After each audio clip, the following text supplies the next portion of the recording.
Hi, good evening, everyone. I think I'm live now. Please give me a quick thumbs up in the chat if you're able to hear me and see me clearly. Is my voice clearly audible to all of you?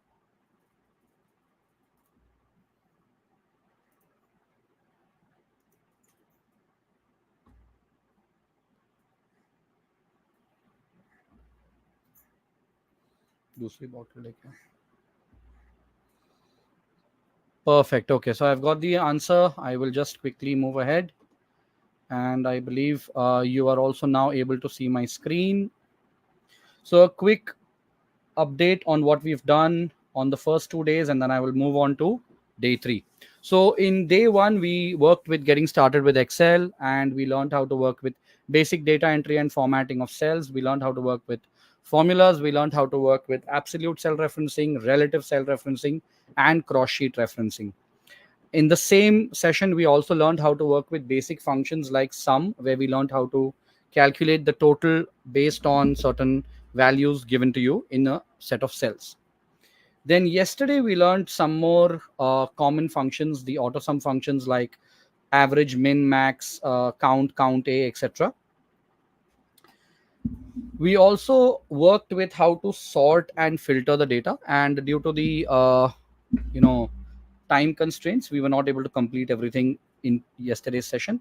So the two topics that are pending from yesterday, which I will cover before I cover the topics for today, is I will be working with data validation, and I will be working with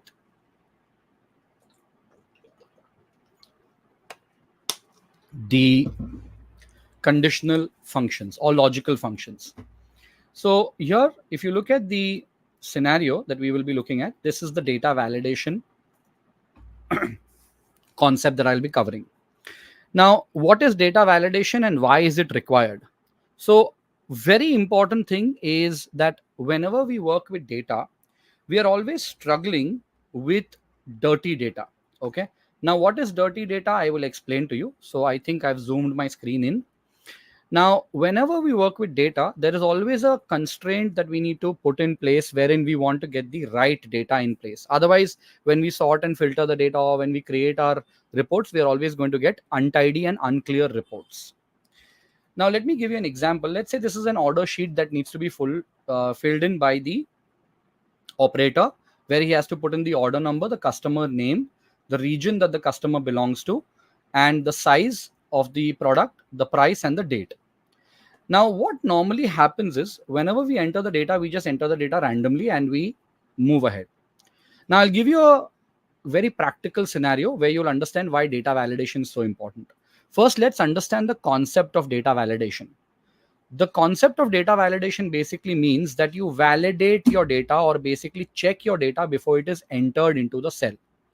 Now, why is that important? That is important so that you don't end up with dirty data or unclean data. We need clean data so that we don't avoid so that we avoid any major mishaps in the reports. Now, if you look at this order number column, let's say hypothetically your requirement is that the order number should only be between 1001 to 9999. This is what we need to set it up as. So this is the range of numbers it should take. It should not take anything less than 1001 and beyond 9999. For the customers data, I wanted to pick up only customers from here. For the region data, I wanted to pick up only regions from here. And for the size, I wanted to pick up data only from here. So basically, this kind of a validation is called as a list validation. List validation, that means there will be a drop down given, and anybody who tries to enter any value other than these values mentioned, it will throw up an error for them. So let me show you how that is to be done. To begin with, we'll learn how to first get rid of any validations if they are there. So if you notice, I have converted my data into a table format. How do you know it's a table format? Because we've got this table design tab available here, which is called as a contextual tab. Okay. Now, just one important thing. Again, I'm going to repeat this, that most of the concepts are going to be covered. In fact, all the concepts will be covered. I will go slow, a little slower than I normally do. I will not be able to repeat it. So I want all of you to pay attention whilst the concept is being explained. And please do not, as far as possible, request a repeat of the concept again and again, because I can see a lot of people during the session say, please repeat, please repeat. It's best if you pay attention during the session itself so that we don't have to repeat the concept again and again. Okay, fine. Now I'll go slowly. So here, the first thing we need to do is we need to select all the cells that are part of the data. And then you go to the data tab. Now under the data tab, you have this data tools area. That's the data tools command group. And within that, you have this area, which is called as the data validation. Let me zoom it in for you. So here you have got the data tab. Under the data tab, you have got this data tools area. And under this data tools area, you have got this area called as the data validation. So here, if I click this drop down and I click on data validation, it will show me what kind of validations are being put in here. So currently it says any value. That is the default of any cell. That means there is no validation applied to any of the cells as of now. Okay, so we'll just click OK so that we are assured that there are no validations applied. Now, before I move ahead, I'll tell you why I have converted this into a table format. The reason I converted it into a table format is because if I apply the validation to one row, it will be applied to all the rows automatically because it is a table format. Okay, so keep that thing in mind. Now, one important request to all of you. I have realized that a lot of people do like the sessions and they have been saying, yes, we like it. Don't just like it in the comment section. Please hit the like button, because the more likes we get, it motivates us to give you better quality. Okay, it's not that we are going to degrade our quality, but then yes, your support is very, very important for us to come up with more such boot camps in different areas. So please make sure that you hit the like button and invite all your friends to join this live stream so that they can benefit from it. Okay. And I would like to thank Let's Upgrade again for allowing me to kind of conduct this bootcamp for you and interacting with such a wonderful audience across the entire country. Okay, so coming back, let's talk about the first column, order number. Now the order number here is basically going to be between a certain number limit. So I select this cell, then I click on the data validation option. And here, instead of saying allow any value, I'll just zoom in for you. I'll click the drop down and I will click on a whole number. Now here you can choose to select any other criteria, but I will just keep it between, and I will let the minimum be 1001 and the maximum be 9999. And then I can simply go ahead and click OK. Now when I click OK, I will not get any success message or any message saying that your validation has been successfully applied or anything. I will just test out my validation, whether it's clearly working for me or no. So here what I'm going to do is I'm going to change this to 1000 and see whether it's accepting it. It's going to throw up an error. It says this value does not match the data validation restriction. So we know that our validation criteria is now in place. So let's just enter something that allows us to move ahead. I enter 1002. Now comes the customer. Now this is the same step or the same procedure will be used for customer, region and size. The reason is because you have to restrict the number of entries allowed in this particular column. So for customers, I need to allow only these 4. Now I'll tell you why this is required. So a lot of times it may happen. Let's take, for example, you have a customer, Diksha Fashion. Now I want Diksha Fashion to be written exactly in the same way. The reason is because if it's not written in this way, then I'm going to have a major problem while creating a report from it or consolidating the data. So let's say if somebody decides to write Diksha Fashion like this, they skip the I, or they write Diksha Fashion with a double E. This means that if I use these 3 names, I have 3 entries for the same vendor or the same customer, not vendor, but the same customer. And that could cause a problem whilst compiling the entire report. So I have to keep this in mind. For that, I will need to use something called as a list data validation or a drop-down validation. So let's see how that's going to be implemented. So you select the customer cell and click on the drop-down for data validation. Now here, instead of any value, you change it to a list validation. Now there are 2 options, ignore blank and in cell drop-down. We leave these options as it is. I won't be getting into the details of these. But then next is the source. So you place your cursor here and then you select these cells for the source of the data. Now you can simply click on OK, and when you do that, you have a drop down available that allows you to work through. Now this thing that I'm going to show you is exclusive for Office 365 users. If I type something, if I type the start of a particular word, say let's say if it's Craze collection, the moment I type K, everything with K is going to be appearing under this. So for just for the sake of it, instead of Craze collection, I will just change it to Raise collection, so that we have two names with R. So if I type R here, I'm going to get Raise collection and Rupam fashion. So let me just go back and change this. So this is something that is completely dependent on the names that are there. Otherwise, you can simply use this drop down and work with it. So this is something called as the list data validation. So the next time you're working with data and you're trying to enter data in the form of a list, or you're trying to make sure that people don't misenter, or don't enter the wrong value, please make sure that you take care of these kind of validations. Okay, so this is how data validation typically works. Now there are many other things that you can actually do with respect to data validation in terms of other kinds of data validation, but we won't be getting into the details of it. This is being something where I would like to truncate the topic here rather than going into the more details of it. Okay, so that's about your simple data validation and how it works. Now let's talk about how to work with the logical functions. So we have the logical functions that we need to now look at and understand. Now I'll take a very simple example of creating or utilizing the logical functions. So let me take the example of calculating the incentive for the salespeople. Now here what we need to do is we need to decide whether we are going to give incentives to our salespeople or no. Let me just zoom this in a little. So I've used the same data. I've used the same salespeople that are there, and I have tried to use the same data that we use for our freeze panes.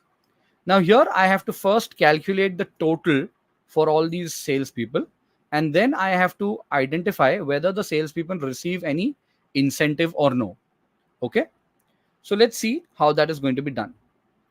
Now in order to identify the total sales, I will need to simply select all these cells, and I can use the Alt equal to shortcut, and that is one of the easiest and quickest way to get my totaling done. So this is the simple way of getting all my data into the overall cells over here. So when I use Alt equal to, I am simply getting the overall total sales for all these individual salespeople. Now comes the next column that I need to fill in, that is incentive. Now let's take a situation where we say that anybody who gives more than $30,000 of sale is going to be eligible for an incentive. So in this column here, what we need is we need to identify which are those salespeople that receive incentive and which are the ones that don't receive. So here you can see I've identified one of these salespeople that does not receive it because the value is less than 30,000. And then here also, so I can look at them one by one and do it. But instead of this, what I do is I use a formula which is going to use a function that is going to be finding out which are the salespeople that don't get the incentive. So for this, I will use a value. I will use the if function. What this if function does is this is going to check for a condition, and it is going to return either true or either false. So it will be either one of this. Either it will be true or either it will be false. Now, if it is true, then some value should be returned. And if it is false, some value should be returned. So this is something that we need to understand. So how does this work from the Excel perspective? So here I'll start with an equal to sign, and then I type in if. Now the function if is available in the autocomplete dropdown, just like all the other functions. And you can see in the tooltip, screen tooltip, it says that it is used to check whether a condition is met. And if the condition is met, it returns one value if true. And if it returns another value if it is false. So if I hit the tab key, I am now invoking my Excel's if function. Now please understand that once you invoke a function, you need to be very, very clear with respect to the different arguments that are required. So here it requires 3 arguments. The 3 arguments involve logical test, value if true, and value if false. Now, before I proceed ahead, please understand that if your argument that you see, or if the input that is required by the function is not in a square bracket, that is considered to be a compulsory argument.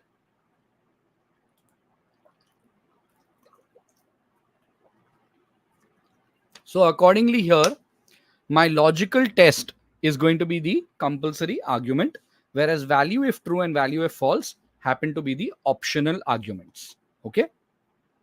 Is everyone clear so far? Can I have a quick thumbs up in the chat box, or something that you can kind of give me? So it could be a go ahead. Are you clear so far in terms of the theoretical aspect of how this function works? Perfect. Okay. Now here, my logical test is going to be checking the value of this particular cell. So I'm going to take the value from this cell and I'm going to check whether it is greater than 30,000. So I can do it either way. I can say whether this value is greater than 30,000 or less than 30,000. Whatever logic you prefer, you can use. But please remember, whatever logic you're using, you have to accordingly take care of it. So in this case, if it is true, okay, then this should return, if it is less than 30,000 and your value is true, then this should return no incentive. Okay. And if it is false, it should return incentive. Whereas in this case, it's completely opposite. If this is true, then it should return incentive. If it is false, it should return no incentive. Has everyone understood the logic? Have you understood the logic? Is the logic clear? If yes, then I can move ahead. Okay. So now what we are going to do is we are going to use this logic in our function. Now here, if I want to make things more easier, I'm going to use a feature called as the formula builder. Now this formula builder is nothing but the FX button that we see, which is denoted by this. Okay. This FX button you will notice over here. And this is the button that you can see. If you click it, it opens up something called as the function arguments dialog box, which is also referred to as the formula builder. Now in this, again, here there is a slight difference. So these 2 arguments are not in bold. They are the optional arguments. The one that you see in bold over here is the compulsory argument. And this thing stands true for any other function that you're working with. So far, whatever functions we worked with, did not have different arguments that we were dealing with. But these arguments are slightly different. So we need to keep this in mind. Okay, now we need to put in the logic into the logical test and then we need to check it. So let's see how that is going to be done. Now here I start off with my logical test, which is going to be the value that is checked in this cell. Now I could use the value as a whole or I could use it as a cell reference as well. So we are checking whether this value is less than 30,000. Now remember, whenever you are dealing with any numerical value, you enter it directly. But if you are dealing with any string value, string basically means any text value, you will have to enclose the string in double quotes. So I think I haven't discussed this so far, but this is something that you need to be very careful about. Okay. So how are we going to now move ahead into this? What we are going to do is we are going to see how to deal with this particular string. So I'm going to now go ahead and for my value if true, that means if it is less than 30,000, it should show no incentive. So I'm going to enter in double quotes, no incentive. And similarly, for the value if false, because if it is 30,000 or greater than 30,000, I'm going to enter it as incentive. Now this is how we finalize it. So obviously for this cell, it is greater than 30,000. That's why it's returning incentive over here. So let's click on OK. When we click on OK, we can see that we've got incentive and we've got no incentive. So this is how you work with the if function or the logical functions. So this is what we covered yesterday. Now I'm going to cover whatever we have for today. So today we are going to be dealing with data visualization. So today's session is dedicated specifically to data visualization. Now for this, I'm going to use another data set that is going to be using the simple values that are there, that are from the basic charts. So we'll be looking at simple charts, types of charts like column, line, pie, and bar. Now, apart from these 4 charts, there are many other charts that we can work with, but I'll just show you some real basic charts that can be created. So first, we are going to deal with something called as the bar and column charts.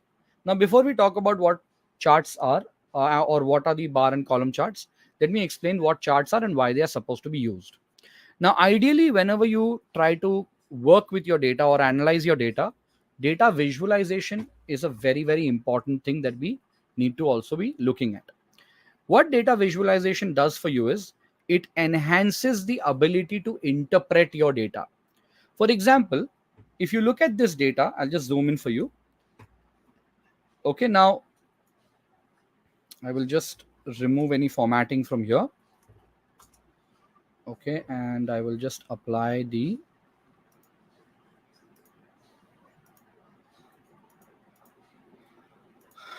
accounting formatting with impatient mistakes. Okay, now here we've got this revenue coming in from different countries for a particular company.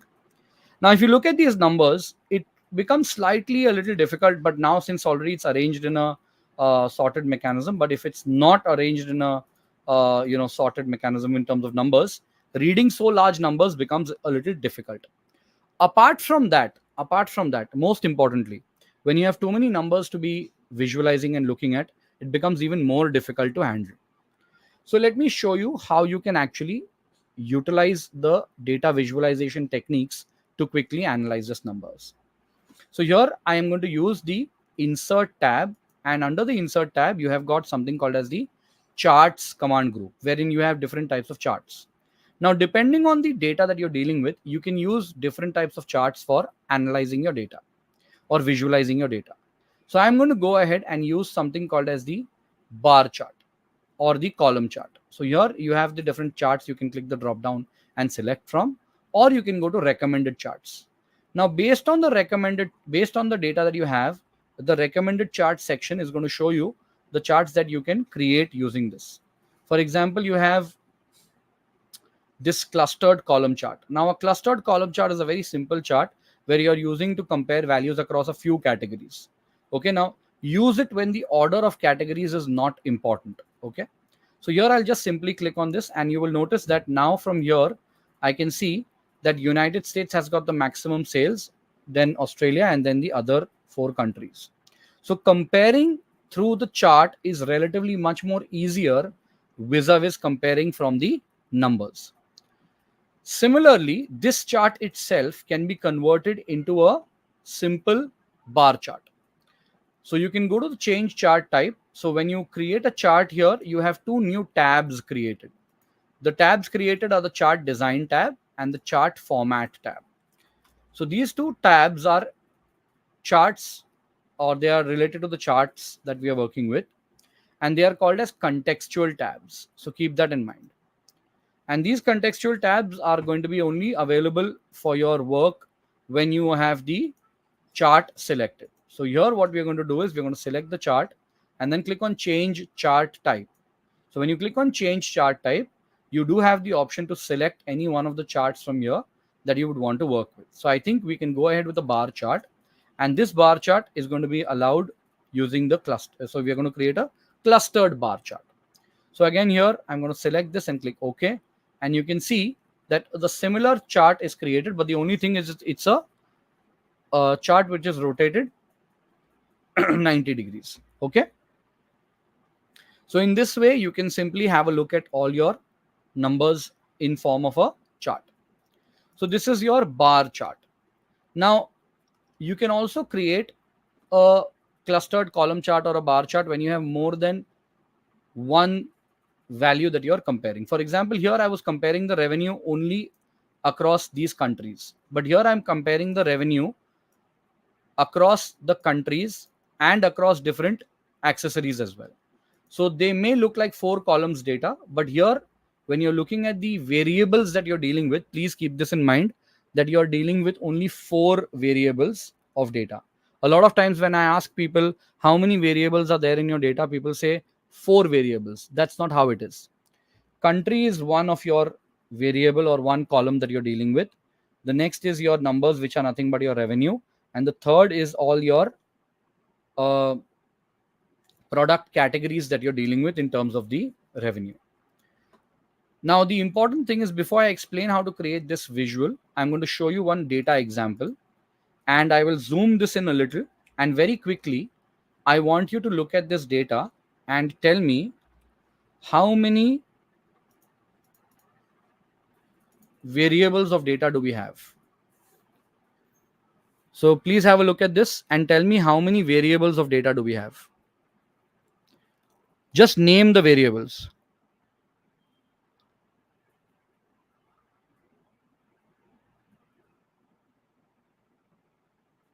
Anyone? Anyone would like to give it a try? So how much data, what kind of data are we dealing with over here? What is the kind of variables that we're dealing with?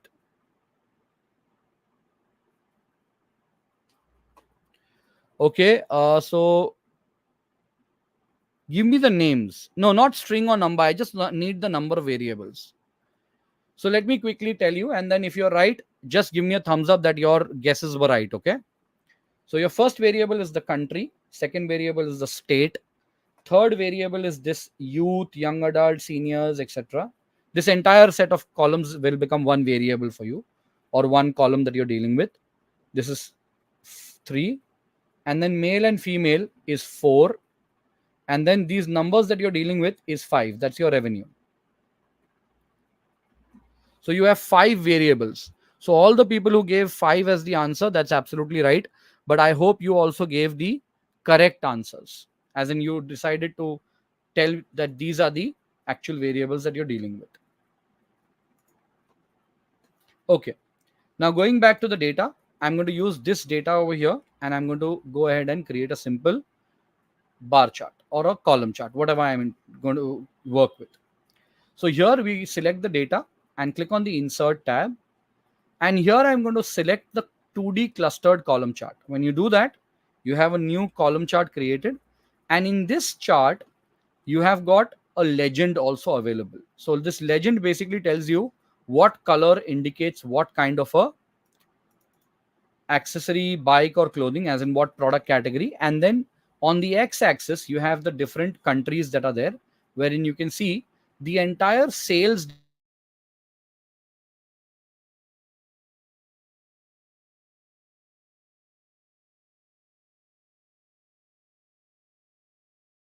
or for that matter, even a clustered bar chart.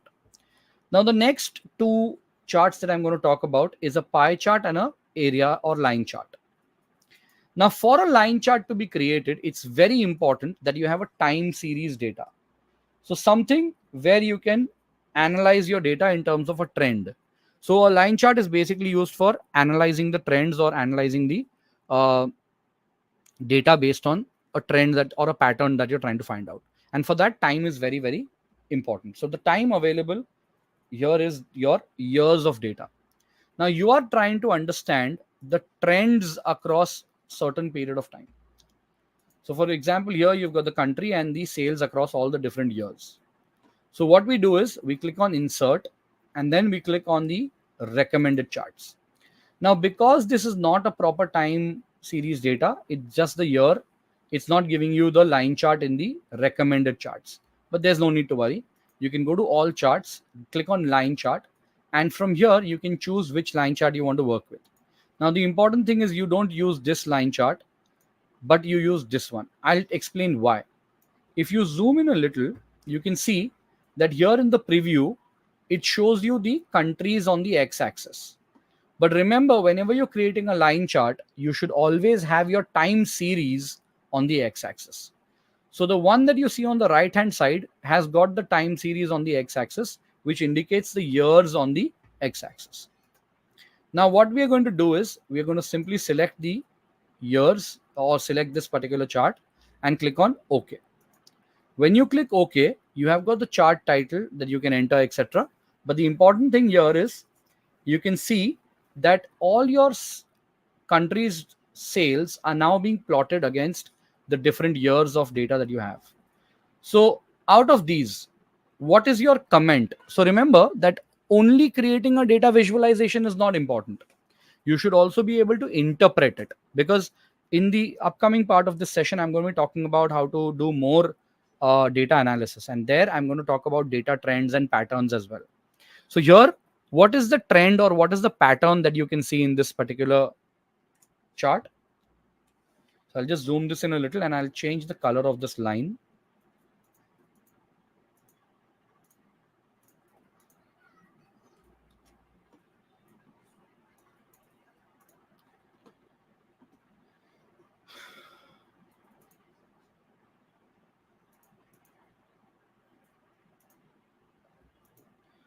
I'm doing the color change. The reason is because, 1 minute.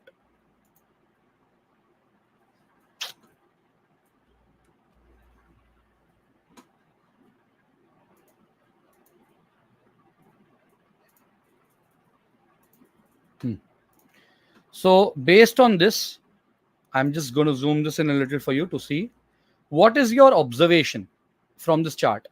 What can you understand? I'll give you a hint. I'm talking about understanding. Okay, major dip in sales. Thanks, Panya, regarding that. Major dip in sales in UK in the year. Okay.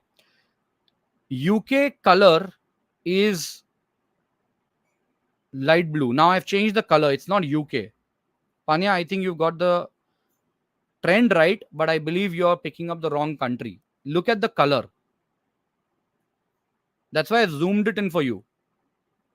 One very important trend that you can see. It's very evitable. The trend is very clear. The trend is basically, look at Australia. Australia happens to have the most choppy sales. That means it's a very volatile market. Kabhi upar hai to kabhi niche hai. So it's like up or down. Okay. And obviously you can see that United States and Australia happen to be the top countries, but the volatility in the sales for Australia is relatively higher when compared to the others. Okay. So I think I've made my point clear here and how this works. Okay. Now going back to this data, I'm going to use this country data and revenue to create something called as a pie chart. Now remember a pie chart. So all these charts that we just saw, line, bar, and a column, all these three charts use a dual axis mechanism. That means you have the x-axis as well as the y-axis. So this is your x-axis and this is the y-axis. But in case of a pie chart is a circular chart wherein based on the whole value, the pie indicates how much are you actually getting out of the total 100%. What is the percentage? So now here what we are going to do is we are going to go ahead and we are going to click on the insert tab. So click on the insert tab and from here click on the drop down for insert pie or donut chart.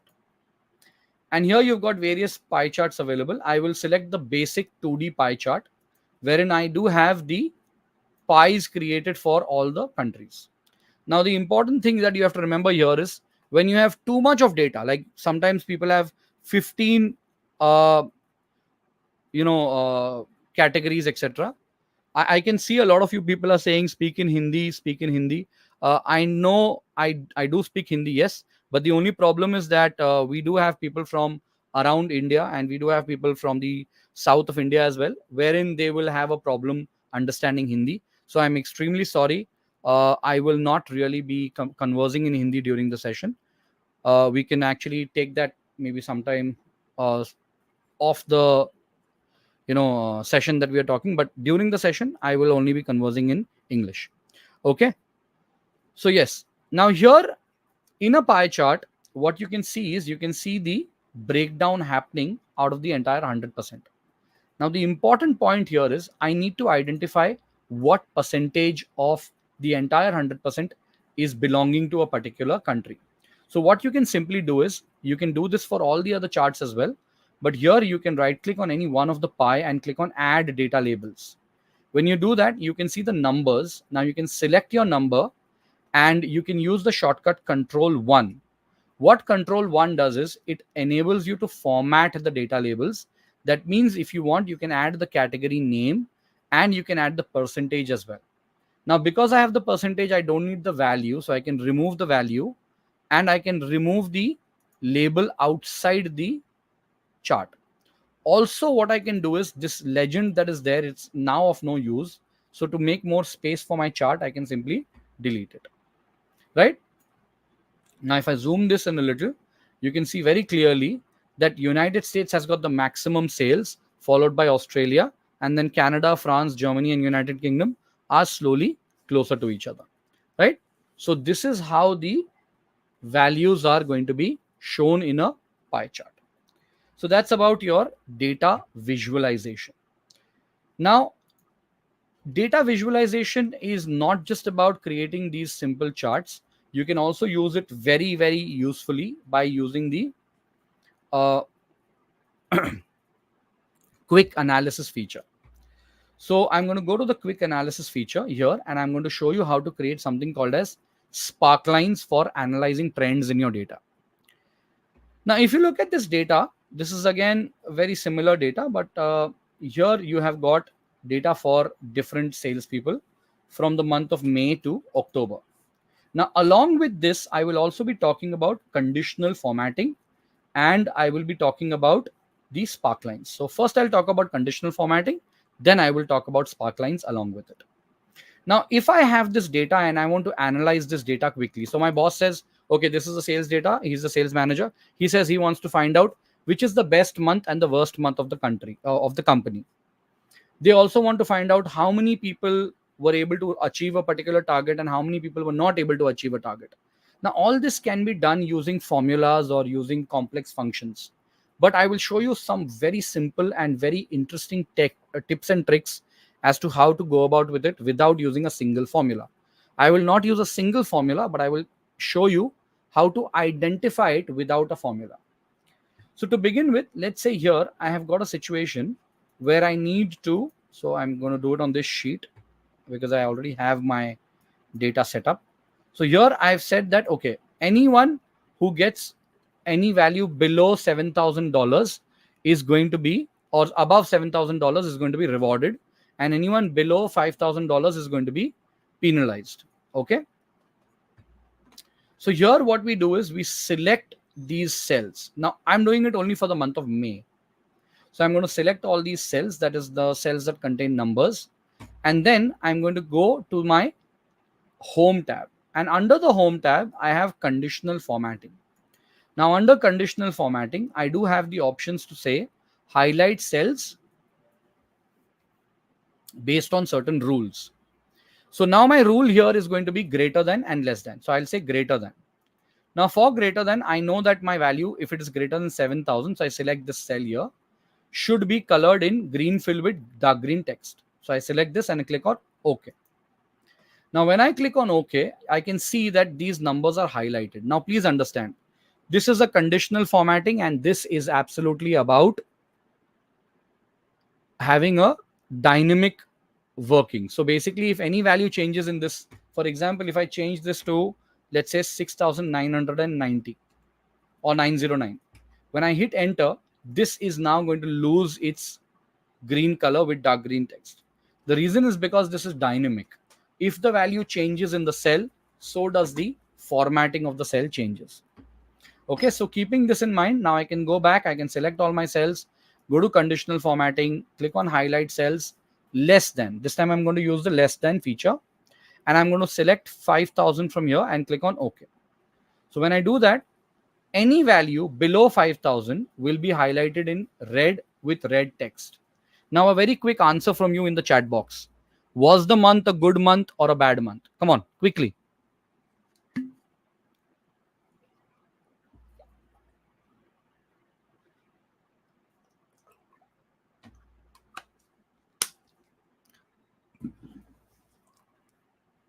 Was the month a good month or a bad month? Bad. Very good. So, Anshul, that's right. It's bad. The reason it's bad because you can see more reds than green. If it was the other way around, you would have claimed that no, the value is relatively showing more greens, so it's good. Okay, so I'll now just clear any sort of conditional formatting from this particular set of cells on the entire sheet. So I'll show you how to do that. You click on conditional formatting, click on clear rules, and click on clear rules from entire sheet. So anywhere on the sheet, if there is any conditional formatting applied, it will be taken care of. Now I go back and select all my numbers, and then I click on conditional formatting. And here I have the option to use color scales. So select color scales. And now here, I'll show you within a fraction of a second how you can identify the best month and the worst month. So if you look at this data now, everything is black and white. It's difficult to identify the best and worst month very easily. But when I do this, I go to conditional formatting and then I use my green to red color scale. Very quickly, come on, tell me, which is the best month and which is the worst month? So I'm waiting for your comments in the comment section. So there's a constant reminder, please mark your attendance, because without that, you will not be able to get the your certificate. And also there is a upcoming SQL bootcamp. Please make sure that you enroll for that as well. Okay. Thank you. I have got your answers from the end. So I know that, okay, you are now understanding how it works. So these are some very real use cases of Excel in real life. Okay. So this is how you work with conditional formatting and how conditional formatting rules can be used. Also, what you can do is maybe you're trying to use another feature of conditional formatting like data bars. That's also possible. You can select your data, click the drop down for conditional formatting and use data bars with any gradient fill. So from here, you can see the higher or the longer the data bar, it means the higher the value that you're dealing with. So these are certain things that you can actually do with conditional formatting. Next is the use of spark lines. Now, when you're using spark lines, please understand that spark lines are used in cases like, for example, here, you have 18 salespeople. Now, let's say my boss says, or let's say I have the client saying that I have this data for my salespeople and please help me to identify which salesperson is doing well consistently. Now, obviously, what you can do is you can create a line chart to analyze the trend or to analyze the pattern that you are actually dealing with. But the problem and the challenge with this is you will need to create 18 different graphs and then compare those 18 different graphs, which means that there is a lot of burden on your mind, on your cognitive, working. So this creates a lot of cognitive workload. That means your brain needs to put in a lot of processing to understand and compare so many values. Rather than that, I'll show you one of the very simple ways of creating spark lines to analyze trends in your data. So what we can do here is we can simply go ahead and use a feature called as the quick analysis. So we can select this entire set of cells, and when you select them, only the numbers, okay? Please make sure that you select only the numbers. Once the numbers are selected, at the bottom right, if I just zoom this in, you can see the small icon which indicates that this is the quick analysis. So when you click it, you can see the option where you can analyze based on formatting of your data. That's your conditional formatting. You can create charts individually. You can also create totals, tables from this, or you can go ahead and create a sparkline. Now, a sparkline here, I would use a line chart or a sparkline that would be a column chart or a win loss. Now, win loss is of no use for us because this is used when you're comparing negative and positive values. Column chart could be used, but I won't use a column chart because I have time series with me, which will kind of tempt me to use the line chart or a line spark line. Now, the moment I click on line over here, immediately you see there's a new tab available called as a sparkline tab, which happens to be the contextual tab. Now, here you do have the option to go ahead and use this area. Okay, so this is going to give you the ability to amend or navigate through the various options for sparklines. So here I could use maybe a high point to identify which is the high point in my sparkline, or maybe the low point, or maybe markers, okay, or the last point, whatever I'm interested in. And now I just put on the low point. So I put on high point and low point.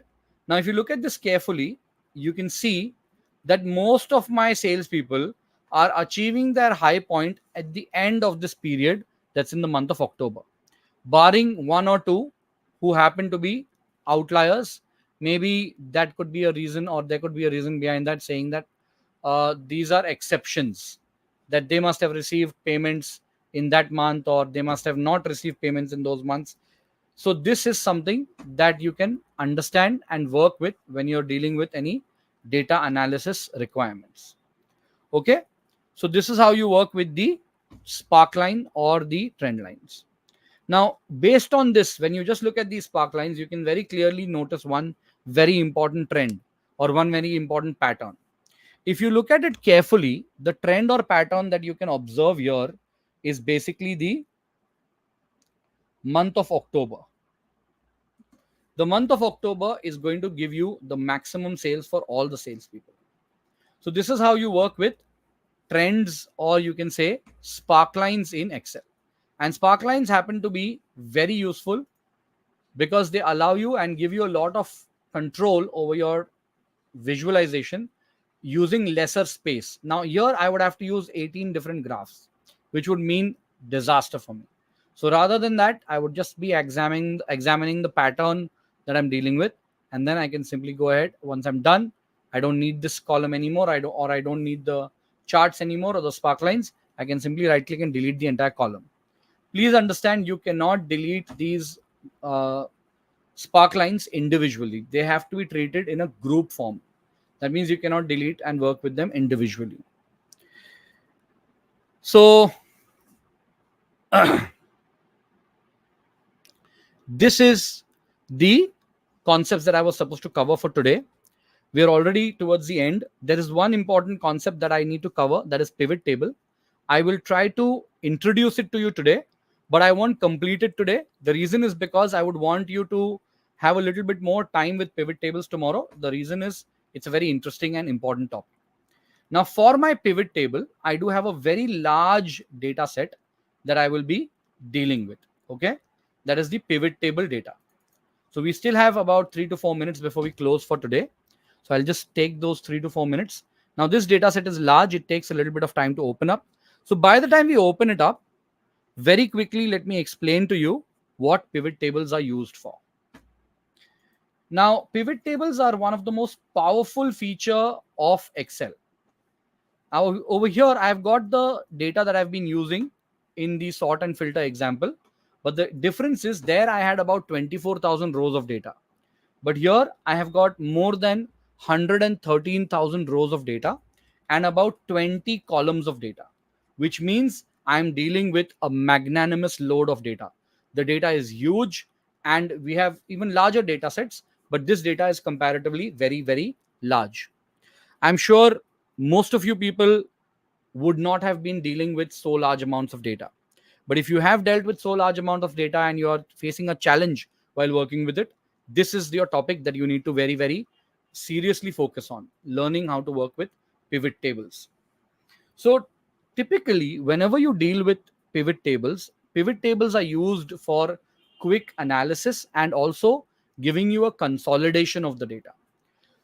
Now, what is consolidation of data? I'll explain to you. So here you have got different columns and we are interested in understanding what is the total sales of the particular country, or maybe We have so many countries. So if I click this drop down, I get a list of all the countries in this particular data set. And towards the far right, I have the profit and revenue. Now, my interest is that as a salesperson or as a business analyst or as a data analyst, my objective is to find out how much is the total sales for a particular country. This is just one objective. There could be many such objectives, like who are the top 10 selling customers, what are my top 10 selling products, which are my bottom selling products. And then based on all those concepts and all those requirements and analysis, you could come up with a final dashboard in pivots. But we'll be just looking at an overview of the pivot table for this particular session. So one example that I'm going to show you is to find out how can we get the total sales by the different country. Now, there are two things. If your data is already formatted as a table, which is in my case, I go to the table design tab and click on summarize with pivot table. If not, if it is a normal range format, I go to the insert tab and I use the pivot table drop down from here and I create a pivot table. So here I'll just use this one. It'll still take me to the same select a table or range option. Now, because I have a name given to this particular table called as sales table, I have the name mentioned here. And always remember, whenever you're dealing with a pivot table, whether it is a small table or a large table, as far as possible, please put it onto a different worksheet. It could be real relaxation for you, because there will not be a lot of confusion. Okay, they will not interfere in each other's working. So we just click on OK, and when we click on OK, a new blank pivot table is created, wherein you've got pivot table analyze and pivot table design. Now, very quickly, I'll explain you the 4 areas. So you've got filters, columns, rows, and values. Rather than taking time and explaining each of them one by one, let me show you what a pivot table actually looks like. So remember, always start with the basic metric that you're dealing with. Now, before I deal and understand or I explain what a metric is, we need to understand that whenever we analyze our data is supposed to be analyzed using the numbers of the business. And that is exactly what the metrics are. So we are dealing with business metrics.